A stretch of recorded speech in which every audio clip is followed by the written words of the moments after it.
actually see how everything is developing, especially the bone structure, right? Okay, and then the arms,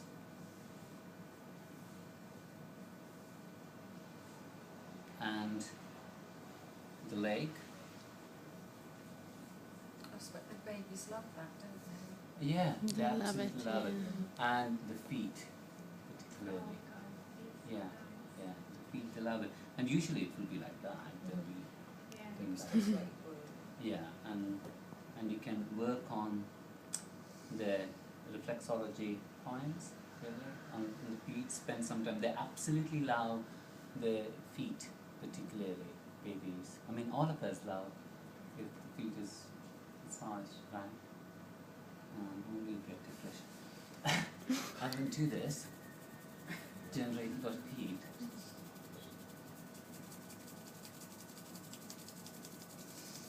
Because the feet can get cold very easily, and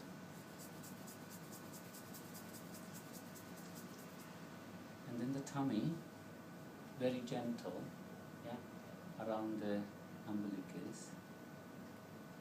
Because this also helps really in identifying if there's any hernia, because it's quite possible, if there's any chances of hernia. And then the chest.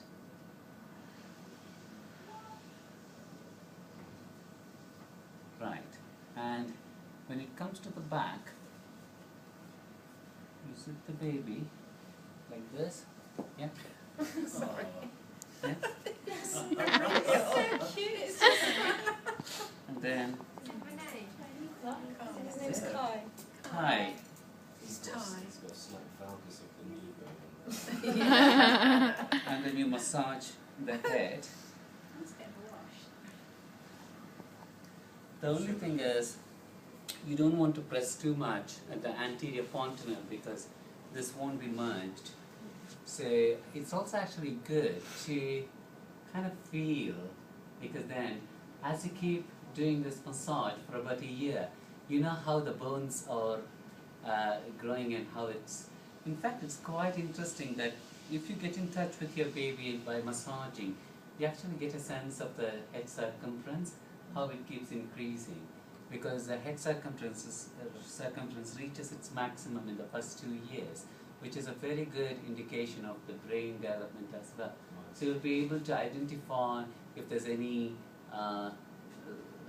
slowness in the mental development. You can pick it up by observing your baby, and the palms, and beside the palm. Just make sure that in babies you don't do this too much, or you don't dislocate. Like you have to be quite gentle, right? And you can turn your baby this way, and then the back, and particularly the lower back. Now this is where you really want warm castor, and then you do the sacral region up higher, and then remove the energy up along the spine. Okay? And when you're washing the baby, again in the bathtub, it's best if you have your baby like this and then wash the baby. Right? Okay. And ideally, once the baby is washed, you would need to do swathing. And what you can do is you can either have a heater, or you can also use some herbal fumigation.